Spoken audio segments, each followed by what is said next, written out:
Lo prometido en el diario de Cooperativa, estamos con otro de los candidatos a la presidencia de la República. Estamos hablando de Marcel Clot, abanderado presidencial del Partido Humanista, es economista de la Universidad de Chile, ha trabajado en el Banco Central, en organizaciones no gubernamentales como Terram y Oceana. En los años 90 tuvo un paso por el PPD, partido al que renunció con el argumento de diferencias irreconciliables. En marzo de este año, el Partido Humanista lo proclamó como su abanderado presidencial para conocer sus propuestas y posturas en varios aspectos de la vida nacional que hoy día importan muchísimo. Marcel Clot está con el diario de Cooperativa. ¿Qué tal? ¿Cómo está usted? Buenos días. ¿Qué tal? Muy buenos días. Gracias por la invitación. Tengo un poco de tos. No es el único. ¿Cómo está, señor Clot? Buen día. Muy bien, muchas gracias. Bueno, usted está invitado mañana al Congreso Pleno, donde el presidente de la República va a dar cuenta de la marcha política, administrativa, económica, en fin, del país. Así es. ¿Ya tiene claro dónde se va a sentar? Sí, le asignan a uno una silla, digamos, con nombre. ¿Va a ir? ¿Sí? Lo estamos pensando. ¿De qué depende? Bueno, depende fundamentalmente de la conveniencia política de dónde debe uno estar, digamos. La verdad es que mi opción es marchar mañana con los estudiantes, con las organizaciones sociales y con los trabajadores. Esa es la primera opción, digamos. Pero siempre hay cosas de carácter político ahí que hay que evaluar. Pero yo creo que vamos a marchar con los estudiantes. Hablando de evaluaciones, el gobierno dice que ha cumplido el 80% de su programa, que ha sido exitoso en el plano económico, hay pleno empleo, la situación del país en este momento de una excelente salud económica. ¿Cuál es la mirada que tiene usted? Lo que pasa es que nosotros, cuando miramos la cuestión política, hay dos maneras de analizar esto. Uno es en función de esto de como indicadores, ¿no? 80% cumplimiento, si hizo tal o cual cosa. Pero desde la perspectiva nuestra y desde lo que significa la comprensión de la política como la expresión de la soberanía ciudadana, de la voluntad popular, yo creo que en realidad no es muy conveniente hacer este análisis de porcentaje. A nosotros nos parece claro decir que este ha sido un gobierno que no ha respondido de manera importante, de manera significativa y de manera honesta la voluntad mayoritaria de los chilenos, por ejemplo en materia de educación. Hace 3 años que el movimiento estudiantil viene exigiendo transformaciones profundas en lo que significa el cómo educamos a nuestros hijos. Y la cuestión fundamental es que la educación sea entendida como un derecho, no como un número y cantidad de estudiantes que se educan en el sistema primario, secundario y universitario. Nos interesa avanzar hacia una sociedad donde exista la educación, donde se entienda la educación como un derecho. Y eso es... Desde el gobierno le podrían decir que hay proyectos de ley que están enviados al Congreso y que tienden a eso, que se hizo una reforma tributaria que también entrega todos sus recursos a la educación, pero que se han acogido demandas de los estudiantes. Bueno, pero la reforma tributaria no fue una reforma tributaria. En realidad incluso fue una reforma que benefició a los sectores más ricos del país. No hubo un cambio importante a nivel, por ejemplo, de evitar toda la evasión tributaria que hace la gran empresa. Sigue existiendo el crédito tributario que les permite a los dueños de las empresas descontar de sus ingresos personales los impuestos que pagan sus empresas. O sea, sigue siendo posible en Chile que las empresas no paguen impuestos. Todavía existe esto del Fondo de Utilidades Tributarias, que es en el fondo una cantidad de dinero que no tributa. En el fondo no es tributable. ¿En un gobierno suyo habría una nueva reforma tributaria más profunda? Bueno, nosotros hemos planteado eso, digamos, que necesariamente tiene que haber una profunda reforma tributaria que descanse el esfuerzo de la recaudación fiscal en las grandes empresas, en quienes ganan más ingresos, y no hoy día que es fundamentalmente en el IVA. El 50% de la recaudación tributaria viene del IVA, que ni siquiera lo pagan las empresas, lo pagan las personas. Entonces, no ha habido una reforma tributaria significativa, contundente, que permita equilibrar las desigualdades, porque los impuestos, entre otras cosas, sirven para que las desigualdades disminuyan. Cuando aquellos que pagan más ingresos, aquellos que ganan más ingresos, pagan más impuestos, terminan generando una diferencia entre los más ricos y los más pobres menor, ¿te fijas? Y por el otro lado, en materia de derecho a la educación, no está consagrado. Siguen habiendo universidades que lucran y esta famosa superintendencia, que es como el gran chichecito que ha planteado el gobierno, a lo único que apunta es a fiscalizar un mercado, a regular un mercado. Y lo que aquí se trata es que entendamos por una vez y de alguna vez por todas que la educación no puede ser sujeta a la lógica del lucro. Hoy día educarse en Chile, uno no es estudiante, es un cliente. Entonces se habla de que, bueno, hay más gente que tiene acceso a la educación. No hay más gente que tiene derecho a la educación, hay más gente que tiene acceso a comprar educación, a ser cliente como en el proceso educacional. Y cada vez tenemos, de hecho, el derecho a la educación no está consagrado. Nadie se educa hoy día en Chile en la lógica del derecho. Entonces tú lo único que haces es comprar y vender títulos universitarios o comprar o vender licencia secundaria. Eso es lo que ocurre hoy día en Chile y fundamentalmente acá el cambio que se está pidiendo es un cambio en la mentalidad, en la forma como entendemos la educación, la salud, la vivienda, que son derechos, no son negocios. Y este señor Piñera y su gobierno, más los gobiernos de la Concertación, lo que han hecho siempre es legitimar la lógica del lucro, del negocio y de la acumulación de capital. Está claro, señor Clod, que usted está planteando un cambio de la mirada ideológica a cómo se enfrenta el fenómeno de la educación en Chile. En términos de recursos, el presupuesto de la Nación de este año es de 63.000 millones de dólares. De ese total, 13,5% está destinado a la educación.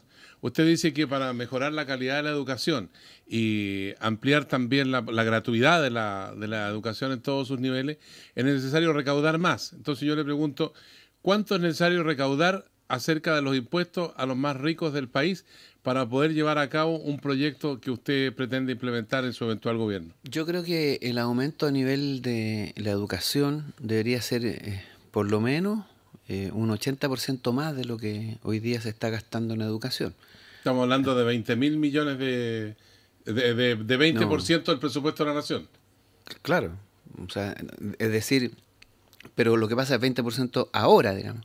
Lo que nosotros consideramos importante es que el Estado, el gasto público tiene que aumentar mucho más de lo que hoy día se gasta. Prácticamente estamos en un 18-20% del Producto Interno Bruto, más o menos, el gasto público. Nosotros deberíamos llegar a un 30, un 35%. El esfuerzo fiscal en materia de bienes públicos debe aumentar considerablemente y llegar a los niveles que hoy día tienen en países como Alemania, Francia, Holanda, Bélgica. Es decir, el promedio de los países de la OCDE, donde están los países de alto desarrollo, donde nosotros estamos ahí, necesitamos llegar por lo menos un 35 o 40% del Producto Interno Bruto como esfuerzo fiscal para asegurarle a los chilenos los derechos fundamentales: educación, salud, vivienda, previsión. Y en consecuencia, no solamente tenemos que tener más impuestos, sino que además tenemos que recuperar el cobre, tenemos que recuperar recursos naturales estratégicos como el litio. Fíjate que el cobre nomás se lleva entre 30 y 40.000 millones de dólares todos los años. Esos recursos deben estar administrados por el Estado con el objeto de que esos bienes o esos derechos finalmente estén disponibles para los chilenos, y la educación necesariamente tiene que en un mediano plazo, casi corto plazo, llegar rápidamente a los 20.000 millones de dólares como gasto del Estado para asegurar que todos sus estudiantes puedan acceder a la educación. Pero este proyecto que usted plantea seguramente se lo han contraargumentado en el sentido de que una política de esta naturaleza desincentiva la inversión, y eso significaría una crisis para nuestro país, porque fundamentalmente la inversión que viene de afuera es la que ha logrado darle un desarrollo a la economía nacional en los niveles que está hoy día. Yo creo que eso es un argumento muy básico y además no es real. Básico porque es simple, digamos, si no hay inversiones, no hay empleo, no hay crecimiento. Pero no es real porque uno se pregunta, a ver, ¿cuánto han invertido, cuánto ha invertido los capitales multinacionales en Chile en los últimos años en cobre? No supera los 40.000 millones de dólares. ¿Cuánto se han llevado? Unas 10 veces más que eso. Entonces, ¿qué sentido tiene esa inversión? ¿A quién le sirve esa inversión? ¿Cuánto es el empleo que da la gran minería privada del cobre? 0,3%. Es despreciable estadísticamente. Dejan la contaminación, destruyen recursos hídricos, no dan empleo, apenas pagan impuestos. ¿A quién le sirve la inversión extranjera en el cobre? A nosotros no nos sirve. Que se vayan ellos. Si se van, si no están, si desaparecen, nosotros nos quedamos con 40.000 millones de dólares anuales que nosotros podemos invertir en educación, en salud. ¿En el Estado o los privados chilenos? No, los privados no. Si los privados chilenos agrandar son casi Codelco. Exactamente, o crear otras empresas públicas que explotan el cobre, que desarrollan esa actividad.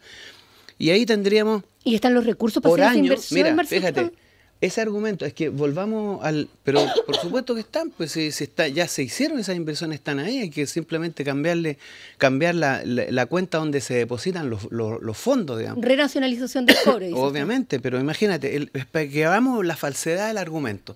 Ellos han invertido 40.000 millones de dólares en 30 años y se llevan 40.000 millones de dólares cada año. Bueno, que se vayan esas inversiones, que no lleguen esas inversiones y nosotros vamos a quedarnos con 40.000 millones de dólares todos los años. Y entonces esos recursos los disponemos y los ponemos en energía solar, en inversiones científicas, en poner a funcionar el sistema público de salud, el sistema público de educación. Y eso no es botar la plata, porque significa actividad económica, significa nuevos trabajos, o sea, lo que da la salud como empleo. Si nosotros en vez de entregarle esos fondos a las multinacionales, los ponemos en el sistema público de salud, va a aumentar gigantescamente el empleo en médicos, en paramédicos, en enfermeras, en un conjunto enorme de servicios que se prestan al sistema público de salud. Hay que pensar aquello cuando se abren 500 plazas por médicos y no se ocupan porque lo que pagan es insuficiente a juicio de los médicos. Pero por lo mismo, pero tú te das cuenta por qué no se ocupa eso, porque el presupuesto de la salud es tan bajo en Chile que no puede pagar más sueldo a los profesionales. Y eso hay que resolverlo. Para tú tener un buen servicio de salud en Chile tienes que pagar mejor a sus profesionales. Marcel Clod, leyendo sus propuestas, educación y salud pública gratuita y universal, asamblea constituyente, fin a las AFP, reforma tributaria, uno necesariamente piensa, ¿qué lo distingue a usted de otros candidatos como Marco Enríquez Ominami, José Antonio Gómez, Parisi, a quienes además usted criticó hace un par de días duramente? No está planteando nada de lo que estamos diciendo nosotros. Y Michelle Bachelet en alguno de los casos. No. Aquí hay que... Mira, en primer lugar hay que decir una cosa que es muy importante. Nosotros no entendemos la política como la entienden ellos. Y aquí lamento ser, por decirlo así, un poco exagerado si se quiere, ¿no? Pero nosotros no entendemos la política acá como si fuera un supermercado, en donde aquí el movimiento estudiantil pide educación pública gratuita, entonces ahora todos corren a ofrecer educación pública gratuita. No lo hizo la señora Bachelet. Gómez lo está planteando y estuvo 20 años sosteniendo el sistema lucrativo. Tampoco lo planteó el señor Ominami en tiempos en que fue candidato. De hecho, Ominami planteó la privatización de Codelco cuando fue candidato a presidente. Entonces hoy día quiere nacionalizar el cobre, ni siquiera lo está planteando. Está diciendo que ellos quieren modificar la ley minera, el código de minería. ¿Y qué significa eso? Nadie sabe. No lo he escuchado decir nunca a Ominami que él va a nacionalizar el cobre. Sabemos que Gómez... hablar de Asamblea Constituyente, ¿pero de educación y salud pública y gratuita? Él tampoco ha planteado la Asamblea Constituyente que estamos planteando nosotros, de elección directa y popular, con delegados constituyentes que sean elegidos por la base popular y no por el Parlamento. No ha aclarado ese punto. Entonces, pero mira, más allá de eso, lo que nosotros siempre hemos dicho, esta candidatura no se elaboró en la oficina de un conglomerado político. Esta candidatura tiene 20 años de historia. Ha sido construida por los trabajadores, por los estudiantes. Nosotros hemos estado en el movimiento social, hemos estado con los trabajadores, hemos estado con los estudiantes por años, hemos defendido la educación pública desde hace 20 años atrás. Entonces no es una cosa que nosotros la estamos planteando porque el mercado político hoy día lo está demandando. Siempre lo hemos planteado. si tú te fijas, el proyecto de Tomás Hirsch del año, cuando él fue candidato, estaban todos estos puntos, uno detrás de otro. O sea, el mismo proyecto que hemos venido sosteniendo por años, por décadas, más de 30 años en la misma idea y en el mismo proyecto. Entonces, no es algo que se nos haya ocurrido recientemente, porque en esta dirección va el mercado político, ¿me entiendes? Esa es la gran diferencia, que aquí esta candidatura se decide no porque el mercado político está demandando un nuevo detergente, sino que porque es un proyecto que hemos venido construyendo, que lo hemos escrito. Pero quizá ahora es mayoritario, y en el año 1993, cuando lo planteaba Hirsch, no lo era. Por la misma razón. ¿Qué porcentaje de apoyo tuvo él finalmente en la presidencial? En general, estas propuestas siempre no han superado el 5 o 6%.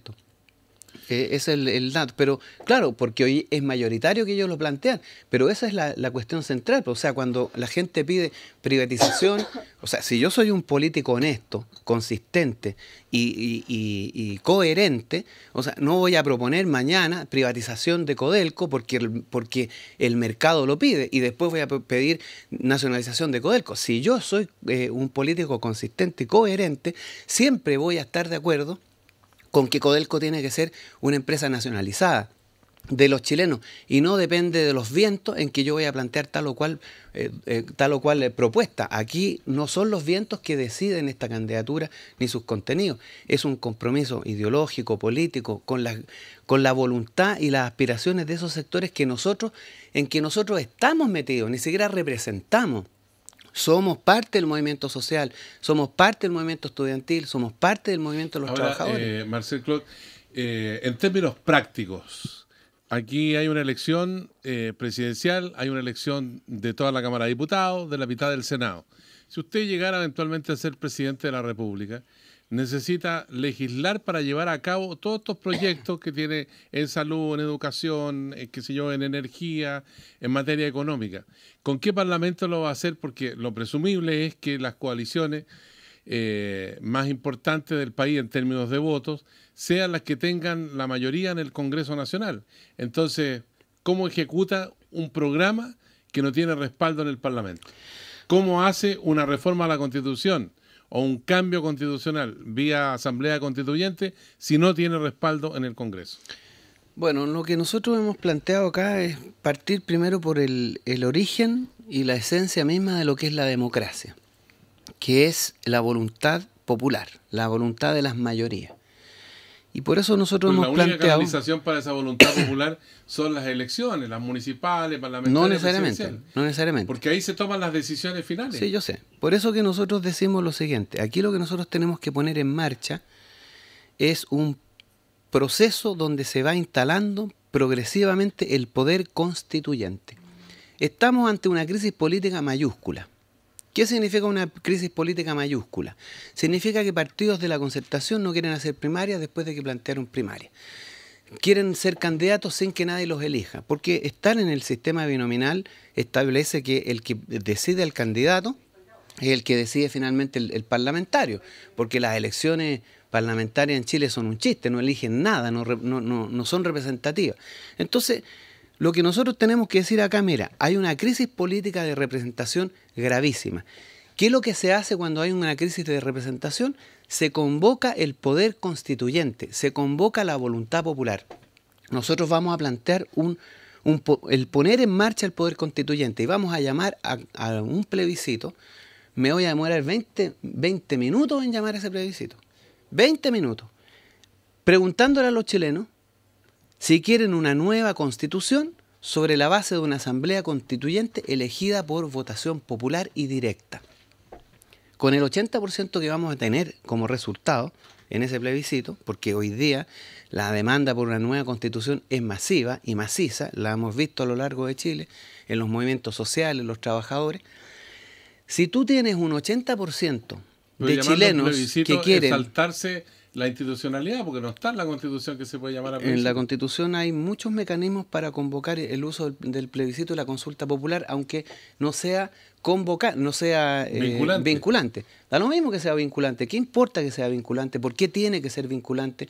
¿Por qué un señor como Jaime Guzmán, que ya no está presente entre nosotros, hizo una constitución. Nosotros tenemos que vivir de acuerdo a la constitución que hizo este señor, que se hizo en dictadura, en un sistema con un plebiscito que fue totalmente espurio, ilegítimo, redactado por 7 personas. Nosotros, si yo pregunto lo siguiente, ¿hay algún poder institucional en Chile que se niegue a convocar una asamblea constituyente si el 80% de los chilenos lo quiere?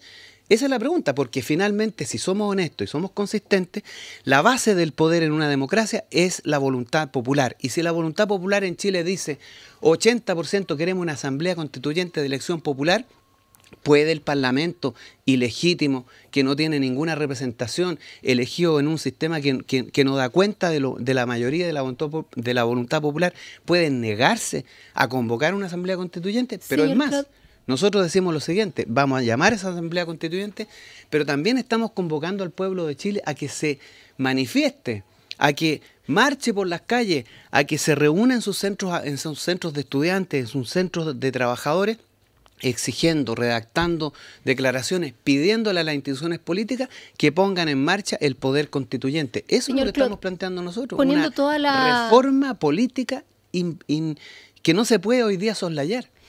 Todo indica que va a ser Michelle Bachelet la candidata presidencial de la Concertación, eso dicen al menos las encuestas. Claro, hay que esperar hasta el 30 de junio. Puede que haya una segunda vuelta después de las elecciones en noviembre y es probable que usted no esté en esa segunda vuelta. ¿Va a votar por la candidata o el candidato de la Concertación, considerando que usted ha dicho que cuando gana la Concertación también gana la derecha? ¿Qué va a hacer? Cuando gobierna la Concertación, gobierna la derecha. ¿Se va a abstener en segunda vuelta? En vuelta? primer lugar, antes de contestarte eso, yo quisiera que tú pensaras en los números, ¿no? Porque aquí se dice, ¿sobre la base de qué se dice que la señora Bachelet va a ser presidenta de Chile? Las encuestas. Pero las encuestas, ya sabemos lo que son las encuestas. Ustedes saben cómo fue el resultado de las encuestas en las últimas elecciones. No le apuntaron a una. Las encuestas, en este caso, no sirven. Por otro lado, la historia, tú dices, bueno, las proyecciones, proyectando lo que ha pasado en los últimos 40 años. ¿Sí? Bueno, pero resulta 20 nomás. Bueno, pero 17 años de dictadura también dicen algo respecto a cómo se ordena la política en Chile, digamos, ¿no?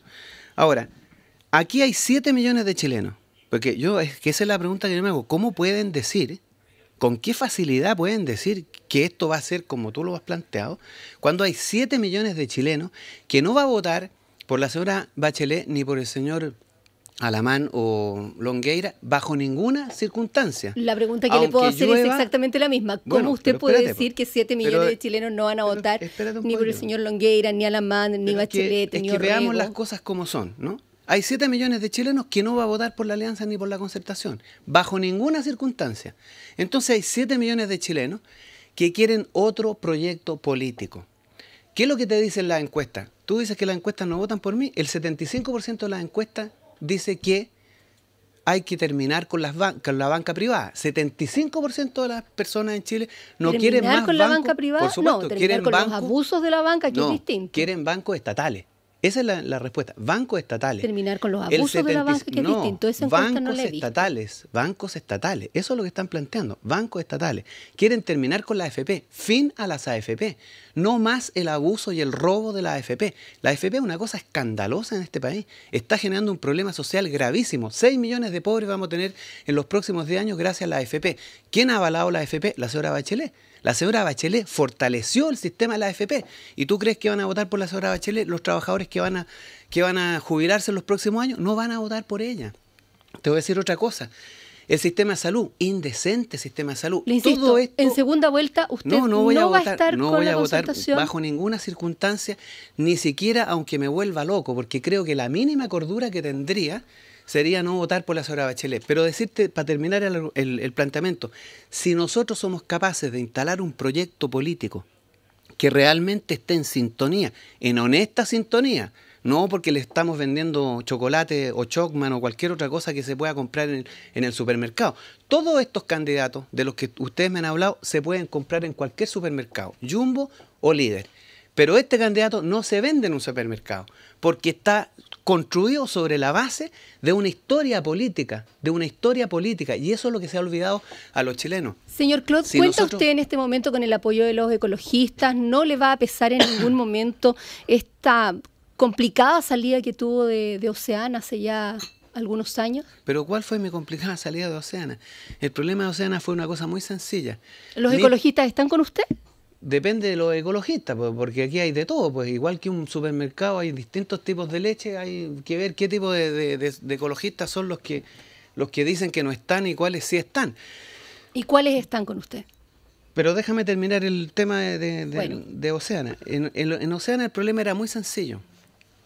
Yo tenía la prerrogativa de decidir la política para América Latina sobre cómo se hacía la lucha ambiental. Y siempre dije que la lucha ambiental en Chile va de la mano de la lucha social. La diferencia con los norteamericanos era que ellos querían hacer merchandising. Una vez más, la lógica del mercadeo, del lobby, de conseguir que las grandes empresas en Chile pusieran plata para financiar el ecologismo. Yo nunca acepté esa política y fue un problema político de esa envergadura. Finalmente terminó en una crisis política al interior de esa organización y eso es lo que explicó mi salida. Yo no veo cuál es la complicada salida de Oceana. Fue una cuestión política y fundamentalmente a raíz de la invitación a Evo Morales a venir a Chile a inaugurar un seminario sobre la soberanía marítima. Eso fue lo que empezó a generar el conflicto político que tuve con Oceana. Fue un problema político y yo no veo que haya sido una cosa más allá o más complicada que esa. Y por la misma razón. Okay. Por la ¿Qué ecologistas están entonces con usted ahora? Hay muchos sectores vinculados al mundo de los ecologistas, sobre todo organizaciones de base, gente que está trabajando en el problema ecológico, porque en realidad cuando uno se pregunta ¿qué ecologista? Las organizaciones ecologistas en Chile, si tú me preguntas por eso, no pueden comprometerse en política. Y si se comprometen en política, normalmente va a ser con políticas de derecha, porque finalmente el financiamiento de todas estas organizaciones, y yo lo sé de propia fuente, viene fundamentalmente de los Estados Unidos, y ellos no quieren compromisos políticos con la izquierda. Queremos agradecerle a Marcel Clot que haya conversado con nosotros esta mañana aquí en el Diario de Cooperativa. Vendrán otros capítulos donde estamos invitando a todos los candidatos presidenciales para dialogar acerca de distintos tópicos. Hay materias que quedaron seguramente pendientes, por ejemplo, la matriz energética, vamos a andar en el caso de la administradora de fondos de pensiones a la que mencionaba, pero bueno, habrá tiempo también para hablar en torno a esas materias y la invitación que le hemos extendido a todos los candidatos presidenciales para que en algún momento, ya sea en la perspectiva de la primera vuelta o la segunda vuelta, estén aquí para que podamos contrastar opiniones. Así que, Marcel Clot, muchas gracias por estar aquí en el Diario de Cooperativa. No, muchas gracias a ustedes por esta invitación. Buen día, señor Clot. Buenos días.